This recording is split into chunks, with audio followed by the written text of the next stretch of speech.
Amén y amén. Démosle fuertes ofrenda de palmas a nuestro Dios, hermanos y hermanas. Gloria al Señor. Bienvenidos, hermanos. Les invito a ponerse en pie, hermanos, y vamos a abrir la Biblia en el segundo libro de las Crónicas, capítulo número 19. Segundo libro de las Crónicas, capítulo 19, y vamos a leer a partir del versículo número 4.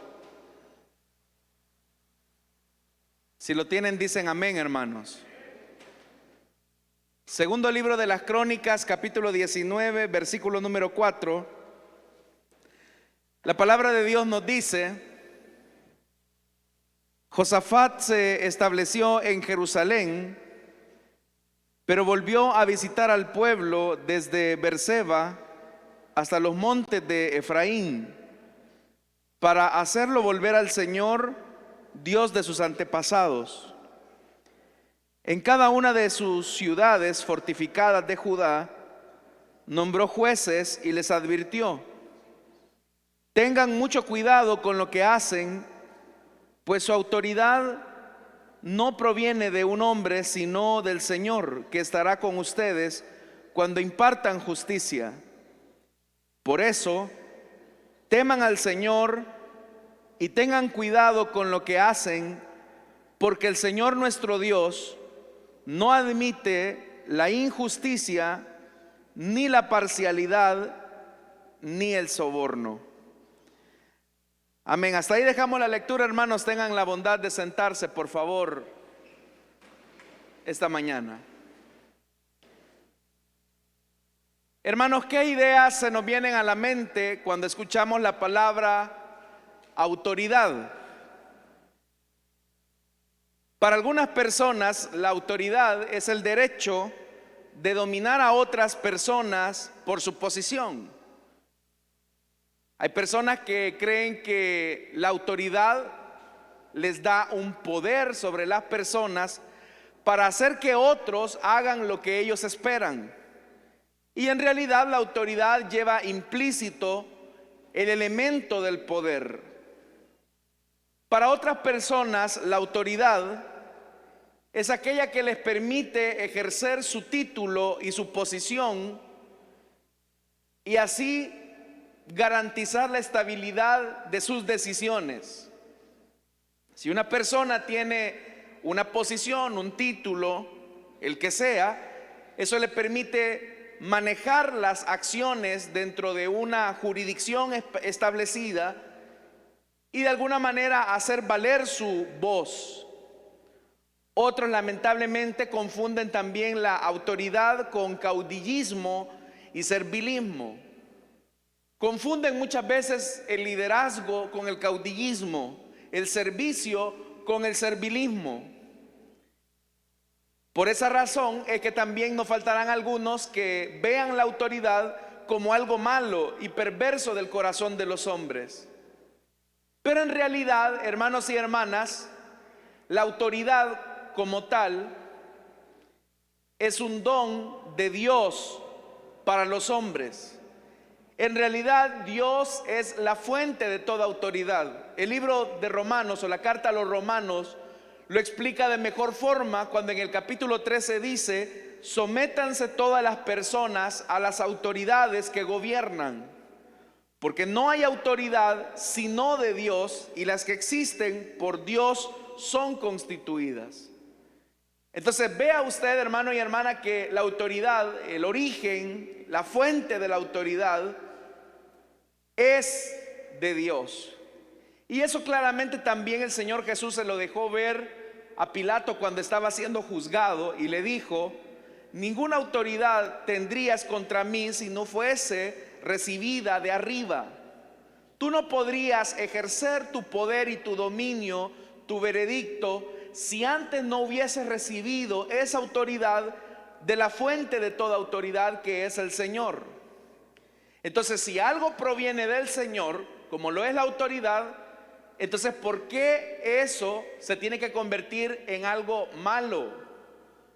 Es acá, hermanos, donde se nos hace importante reflexionar precisamente a partir de este pasaje que hemos leído esta mañana, de cómo debe de ejercitarse los privilegios que Dios nos otorga en la vida. Porque tal vez alguien ya puede estar pensando, hermano, pero en realidad yo no soy presidente, no soy alcalde, no soy diputado.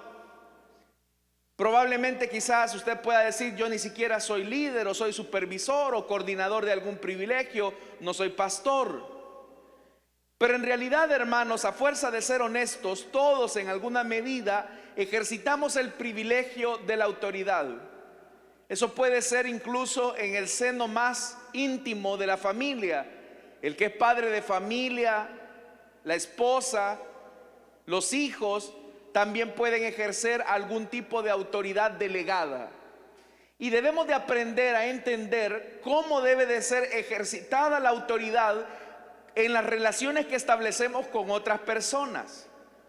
Porque la autoridad siempre va a demandar una relación de una persona que depende de mí. Por ejemplo, los padres indiscutiblemente tienen autoridad en sus hogares y esa autoridad se ejerce hacia los hijos. Pero la condición de los hijos es una condición de dependencia de lo que sus padres hagan o dejen de hacer. El ejercicio de esa autoridad va a determinar si la relación de los padres con los hijos es una relación saludable. También los esposos pueden desarrollar una autoridad compartida. El mismo apóstol Pablo, hablando acerca de la relación matrimonial, él tiene que decirles que ninguno de los esposos debe de exigirse a sí mismo como propiedad exclusiva. Es más, el apóstol Pablo dice, la mujer ya no tiene potestad, es decir, ya no tiene autoridad, ya no tiene poder sobre su propio cuerpo, sino el marido. Pero también el apóstol Pablo dice que el hombre ya no tiene potestad o autoridad sobre su propio cuerpo, sino la mujer. Entonces es una autoridad compartida. Pero ya le dije que el marco de relación de esa autoridad es porque existe el elemento del cuidado y de la dependencia que se ejerce hacia quienes va dirigida esa autoridad. El pasaje que esta mañana hemos leído nos habla del rey Josafat. El rey Josafat es uno de los reyes considerados como reyes buenos de Israel y específicamente del reino de Judá. Y el nombre Josafat lo que significa es Yahvé juzga. Yahvé juzga. Josafat significa Yahvé juzga o el Señor juzga. ¿Qué implicaciones tiene el hecho de que el Señor es el que juzga? En realidad, hermanos, el significado del nombre de este rey también nos revela que una de las más grandes reformas que Josafat hizo al interior de su reino fue tratar la manera de establecer tribunales de justicia para que el pueblo pudiese dirimir sus dificultades, sus diferencias. Hay que recordar que en esta época el rey concentraba todo el poder. Por eso es que los reyes ejercitaban el gobierno, ejercitaban la promulgación de leyes, y también los reyes eran los encargados de juzgar a sus súbditos. No es como ahora que hay tres poderes. En realidad, hermanos, una república como la nuestra reconoce que el poder se divide en tres órganos. El órgano ejecutivo, que es el que ejecuta las leyes. El órgano legislativo, que es el que hace las leyes. Y el órgano judicial, que es el que vela por el cumplimiento y la justicia del derecho. Entonces, en nuestra actualidad el poder se divide así, pero en la época de los reyes concentraban ese poder. Y era precisamente ahí donde los reyes muchas veces cometían actos de injusticia, porque podían emitir juicios que se volvían gravosos contra las personas que llegaban a solicitar un poco de justicia ante ellos. Prueba de eso, hermanos y hermanas, son pasajes como, por ejemplo, cuando llegan aquellas dos mujeres ante Salomón y le dice una en relación a la otra: mira lo que esta mujer perversa ha hecho. Cuando estábamos dormidas, ella mató a su propio hijo, y en la noche lo que hizo fue quitarme a mi hijo de mi regazo y lo puso a su lado, en tanto que ella colocó su hijo muerto al lado del mío. Y a la mañana siguiente, cuando quise darle de comer, me di cuenta que no era mi hijo. Y usted se recordará aquel pasaje en el que la decisión sabia de Salomón era descubrir en realidad quién era la madre de aquel chiquillo. Otro caso también emblemático donde los reyes tenían que ejercitar la justicia fue en aquella ocasión cuando el profeta Natán llega ante el rey David a decirle: oye rey, tengo un dilema. Un hombre rico, acaudalado, con mucho ganado, con muchas riquezas, vivía al lado de un hombre pobre que solamente tenía una sola ovejita. El hombre rico tuvo que recibir una visita inesperada y en su egoísmo no quiso sacrificar a una de las ovejas de su redil, sino que le quitó la única oveja al hombre pobre. ¿Qué podremos hacer ante eso, rey? Dirima, establezca derecho y justicia ante esta situación. Y usted recordará que el rey David, de manera muy enfática, tiene que decir: bueno, el hombre que hizo eso tiene que pagar con 4 tantos.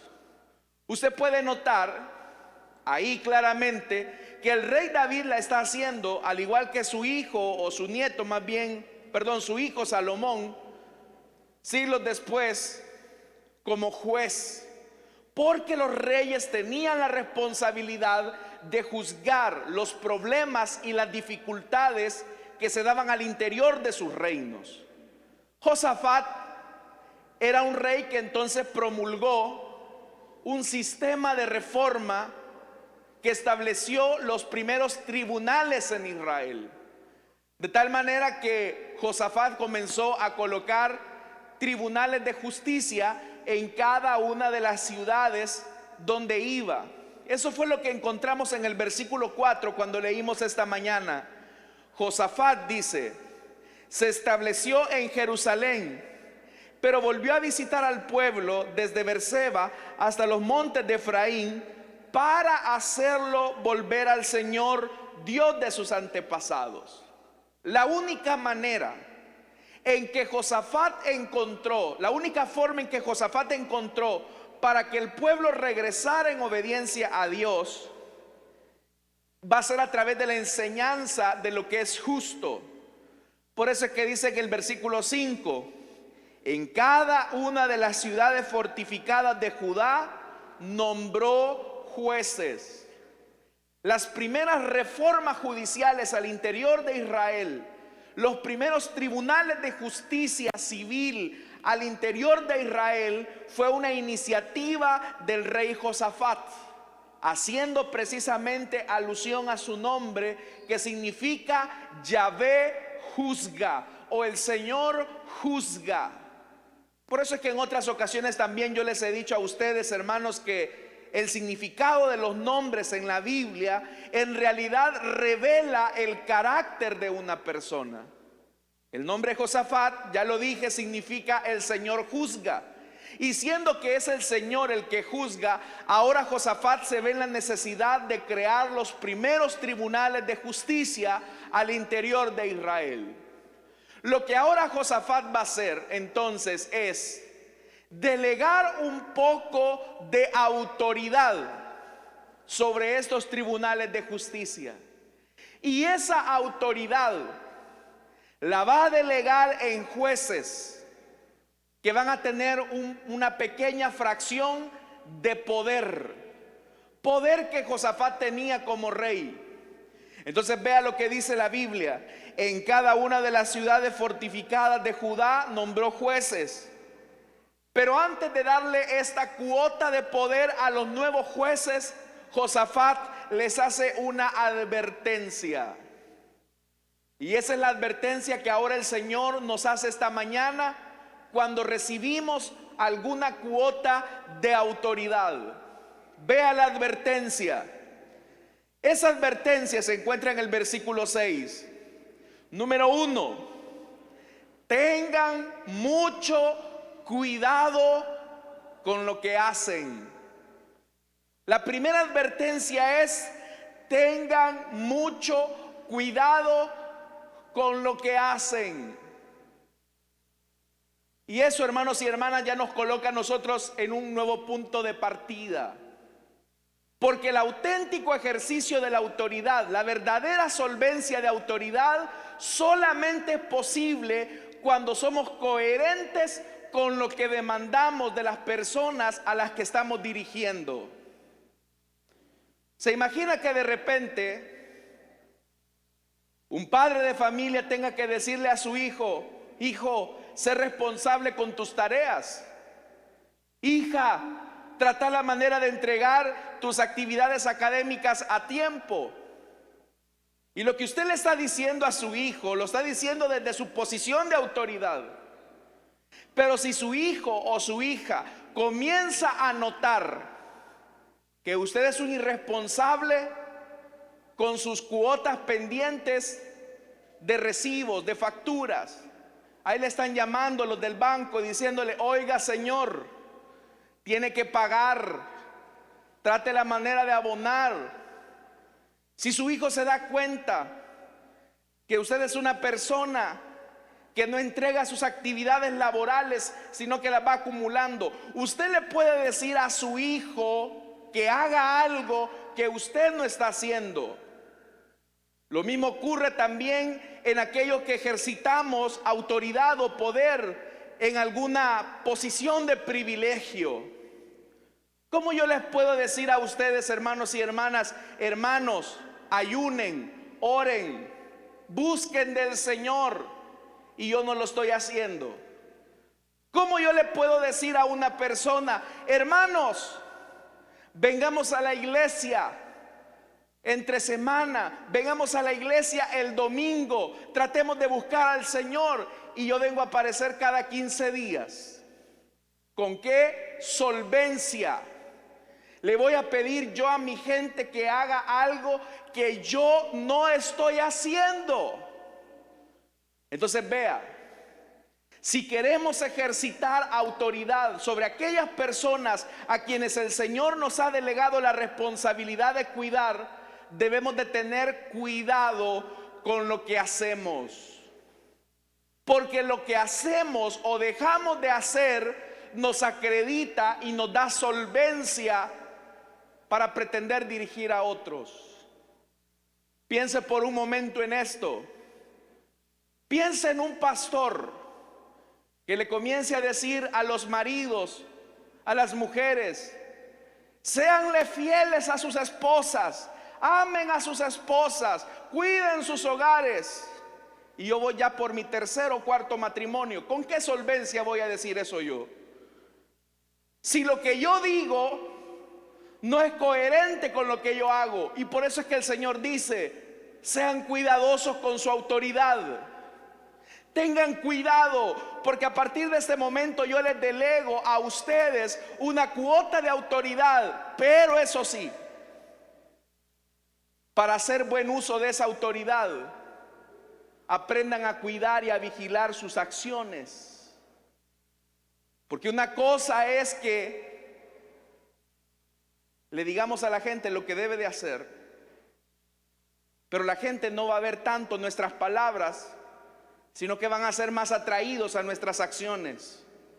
Entonces lo primero que el Señor les dice, lo primero que Josafat les dice a los jueces: tengan mucho cuidado con lo que hacen. La segunda advertencia para hacer un uso efectivo de la autoridad les dice: pues su autoridad no proviene de un hombre, sino del Señor. Lo que ustedes vayan a hacer con la autoridad recibida, la han recibido del Señor. Porque un juez podría decir: bueno, yo me debo al rey Josafat, porque el rey es el que me ha dado esta posición de poder, este privilegio, me debo a él. Pero Josafat, que era un rey correcto, íntegro, les dice: ustedes en su ejercicio de autoridad no se deben a mí, se deben al Señor. Porque de la misma manera en que yo en esta ocasión les estoy confiriendo autoridad, en algún momento de mi vida yo también recibí la autoridad divina. Y esto nos coloca, hermanos y hermanas, en una realidad que debemos de entender. Y es que la autoridad es limitada. La autoridad es limitada. La autoridad no es para siempre. Ese es el peor engaño en el que han caído nuestros políticos latinoamericanos, que piensan que la autoridad y la posición de poder es para siempre. Pero 3 años al frente de una ciudad o 5 años frente al gobierno pasan rápido. Lo que ellos hagan o dejen de hacer va a quedar grabado en la memoria de la historia colectiva de sus ciudadanos. Pero usted puede decir: eso es verdad. Piense por un momento en aquellos que estuvieron en algún cargo de eminencia o de poder y que comenzaron a hacer actos indebidos como abuso de autoridad.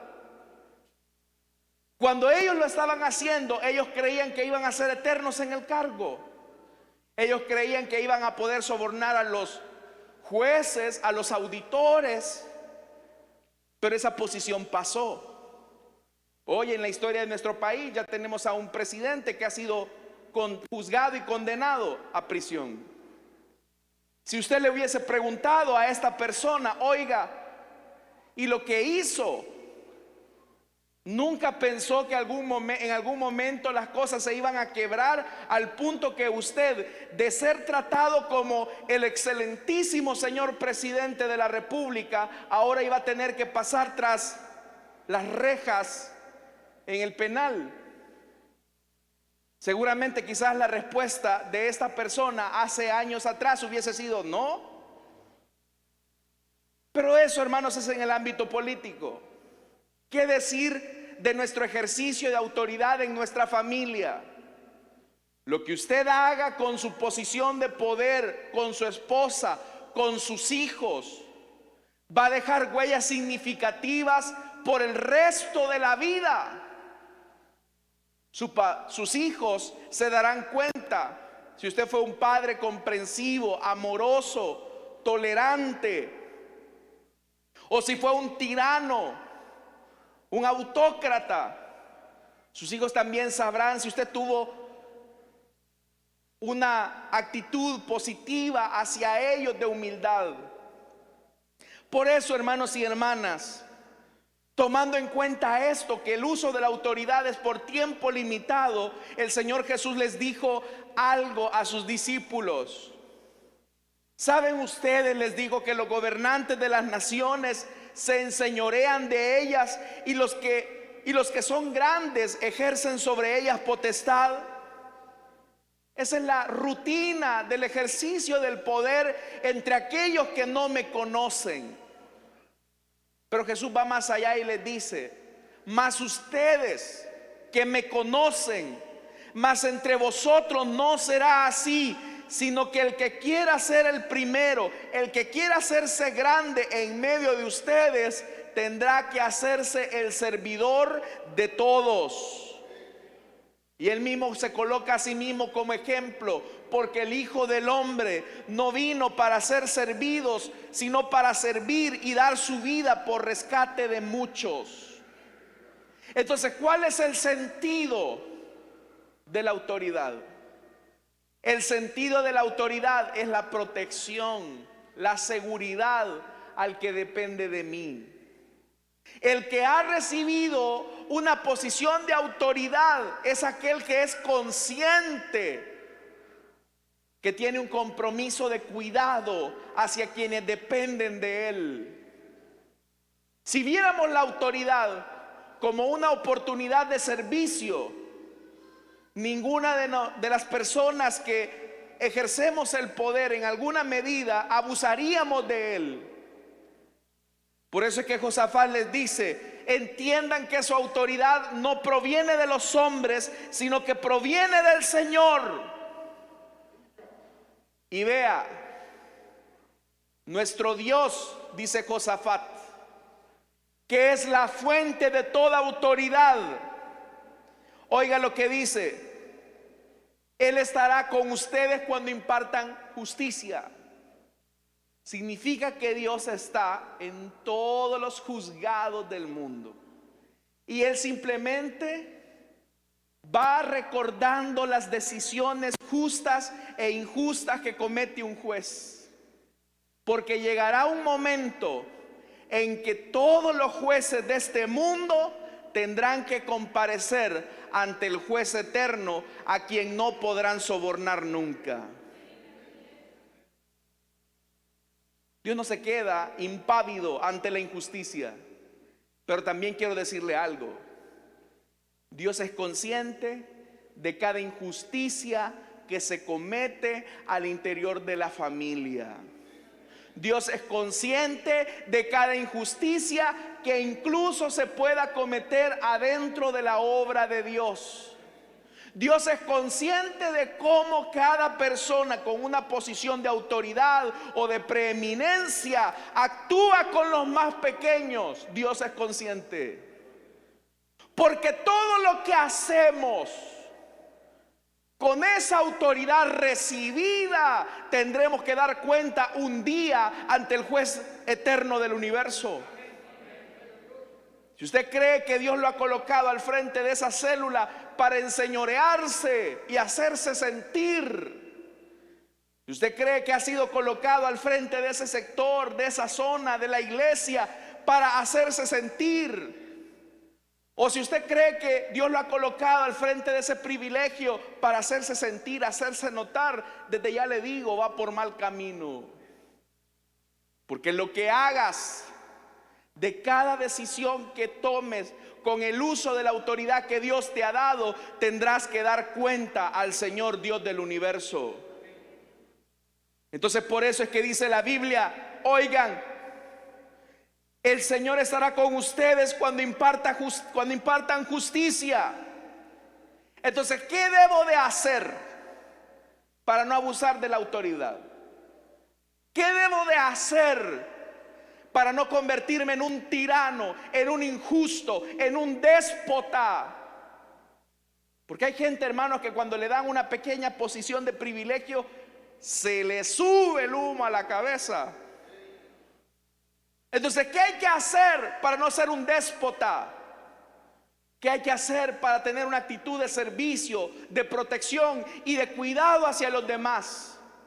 El rey Josafat se los dice en el verso 7. Por eso, número 1, teman al Señor.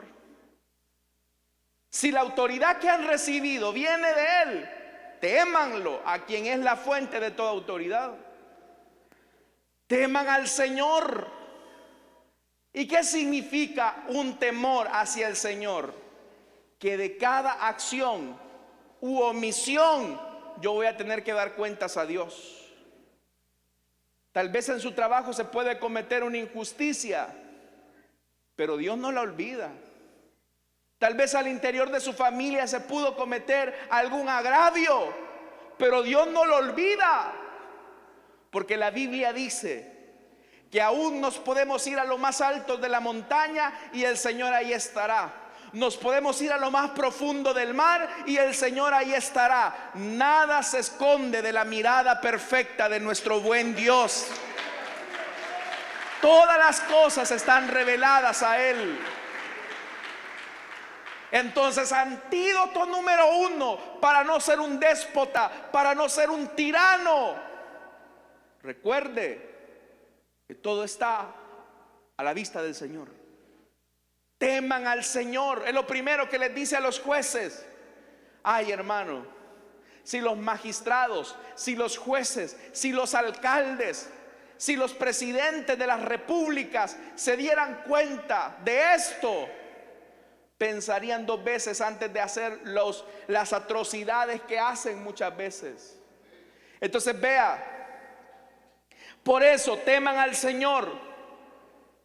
Vea, tengan cuidado con lo que hacen. Les vuelve a repetir. Sean coherentes entre lo que le exigen a las personas y lo que ustedes hacen. Hay personas que creen que a los demás les pueden exigir cosas que ellos no deben de hacer. Pero Josafat les dice: porque el Señor nuestro Dios, número uno, ellos iban a ser jueces, no admite la injusticia. Si tú vas a ser juez con autoridad del Señor, número uno, el Señor no admite la injusticia. Él no es injusto. Y si tú en tu trato eres injusto con tus relaciones, la injusticia se puede ver en diferentes grados. La injusticia de aquel que abusa de su posición para maltratar a los pequeños. La injusticia de tratar con diferencia a las personas. Por eso es que dice: el Señor no admite la injusticia ni la parcialidad. ¿Y qué es ser parcial? Que a unas personas las trato de una manera y a otras personas las trato de otra manera. Cuando nosotros hacemos acepción de personas, somos injustos. Cuando nosotros vemos con menosprecio a una persona por su condición, por su capacidad, y comenzamos a menospreciarla, somos injustos. Hermanos y hermanas, qué triste es cuando aún en medio del pueblo de Dios nosotros hacemos separación y favoritismos. A veces, hermanos y hermanas, se le puede dar un trato muy cordial, muy respetuoso al que está en una posición. Se puede tratar con diferencia al supervisor. Ahí viene el hermano supervisor, qué bendición, y que ay, siervo, qué alegría, que venga. Y usted sabe que hasta con una melosidad hablan. Pero cuando de repente llega el hermano sin posición, sin privilegio: hola, que lo bendiga, pase. ¿Usted cree que Dios no ve eso? O si de repente llega el pastor: ay, siervo de Dios, hermano, qué alegría, ay, si usted es un angelito del cielo. Pero de repente llega una hermanita, una ancianita: ay, viene la viejita, y la tratan con indiferencia. ¿Usted cree que eso es ser justo delante de Dios? ¿Usted cree que es ser justo que tratemos a unas personas por su posición económica de manera distinta a aquel que no tiene nada? Hermanos, podemos ser injustos. Que usted tenga favoritismos al interior de su casa, que usted tenga preferencia con uno de sus hijos, es actuar con parcialidad. Por eso es que el Señor dice: uno, el Señor no admite injusticia. Dos, el Señor no admite la parcialidad. Y tercero, el Señor no admite soborno. Usted sabe que la persona que está en una posición de eminencia puede admitir soborno. ¿Y qué es un soborno? Un soborno, hermanos, es comprar un favor. Mira, te voy a dar esto a cambio de que me des esto. Y usted sabe, hermanos, que los juzgados del mundo, lamentablemente la justicia de este mundo, muchas veces se mueve, como dicen, por cuello, por soborno. A veces los jueces emiten decretos o decisiones, más bien, decisiones sobre la base del soborno. Mire, señor juez, aquí le traigo un carrito. Pues sí, ¿verdad? Para que el que mató a 10, o sea, diga que no mató a nadie, sino que una gallina era nada más. Hágase del ojo pacho. Entonces, a ver. Sí, una gallina mató, no fueron 10 hombres. Usted sabe, hermanos, que aquí han pasado cosas. Aquí hay gente, hermanos, en nuestro país que está presa y pagan cuotas O sea, están presos, hermanos, por mucho tiempo y quizás robaron, y sí, merecen justicia, ¿verdad? Robaron, ¿qué? $20, $100, una gallina, y tienen que pasar 30 años, pero los que roban millones en 5 años ya van para afuera. ¿Usted cree que eso no es soborno? Pero viene el Señor y dice: el Señor no admite sobornos. Tú podrás comprar a los jueces corruptos de esta tierra, pero al juez que es santo, tu riqueza le sale sobrando, porque el Señor es dueño de todas las cosas que están en este mundo. Mía es la plata, mía es el oro, dice el Señor. A mí no me vas a poder sobornar. Pero el Señor nos dice: ahora, sé inteligente, no admita sobornos. Por eso, hermanos y hermanas, al leer este pasaje, todos en alguna medida, ya le dije, como pastores, supervisores, líderes, padres de familia, esposos, esposas, maestros, maestras, supervisores en los trabajos, supervisores de planta, jefes, gerentes, yo no sé lo que hay aquí, jueces incluso pueden haber, abogados, abogadas, todos los que hay acá, todos los que tienen alguna autoridad, todos los que tienen alguna posición, tendrán que dar cuenta ante el Señor de lo que hagan. ¿Sabe algo? Yo tendré que dar cuenta de ustedes. Ojo, yo voy a dar cuenta de las ovejas que se congregan acá, no de las que vienen de pasajeros, ¿verdad? Allá las 500. Yo voy a dar cuenta de usted. Yo tendré que dar cuenta cómo ejercitaste el ministerio. Usted va a tener que dar cuenta cómo ejercitaste el ministerio en tu célula, cómo ejercitaste el ministerio en el privilegio que te di. Tú tendrás que dar cuenta cómo lo usaste. ¿Te pusiste en la posición de siervo o te volviste un tirano? ¿Te pusiste en la posición del que sirve o te aprovechaste de la gente? Yo lo voy a saber, porque al juez justo del universo no se le va a escapar ni una. Por eso, hermanos y hermanas, todo privilegio que tengamos, toda autoridad que tengamos, recordemos que lo hemos recibido de allá arriba. Así que no es para siempre.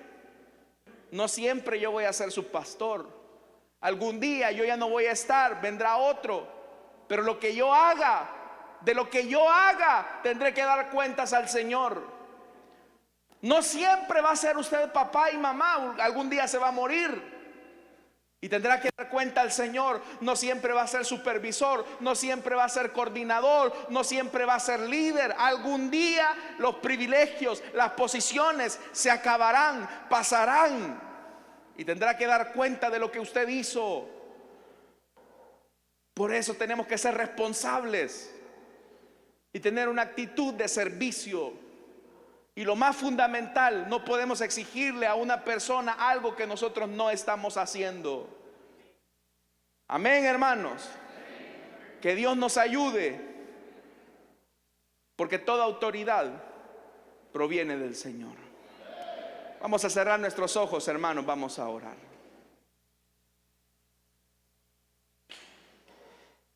Teniendo nuestros ojos cerrados y nuestro rostro inclinado, quiero hacer una invitación para aquellas personas que desean entregarle su vida a Cristo o desean reconciliarse.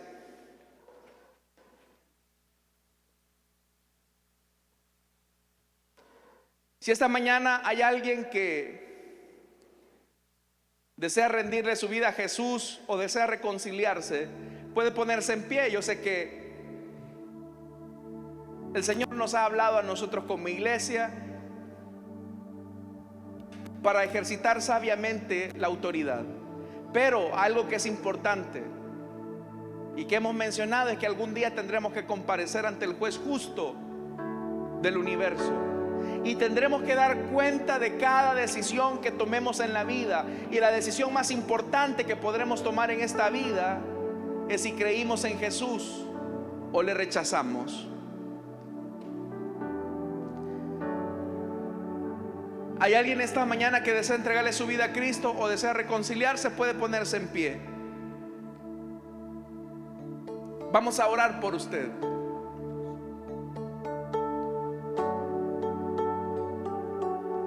¿Qué hace usted con los privilegios que Dios le ha dado?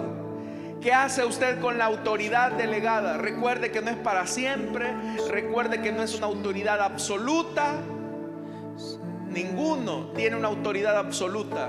Todos dependemos de alguien. Los hijos dependen de los padres. Los padres dependen del Señor. Los esposos dependen de su esposa. Las esposas dependen de su esposo. El matrimonio depende del Señor.